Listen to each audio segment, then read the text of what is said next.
The Geneva Motor Show is like a compilation album of greatest hits from the world's most exclusive automakers, so it's difficult for smaller companies to stand out and capture the attention of showgoers.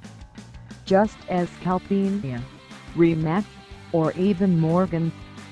Storied German brand RUF is the exception to the rule this year.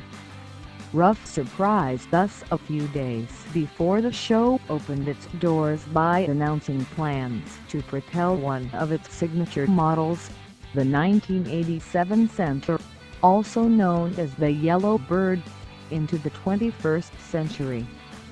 Company boss Alois Ruf sat down with Autoblog to explain why the time is right to release the modern-day Yellow Bird, and why it's already a smash hit. Autoblog: what made you decide to bring the Yellow Bird back this year?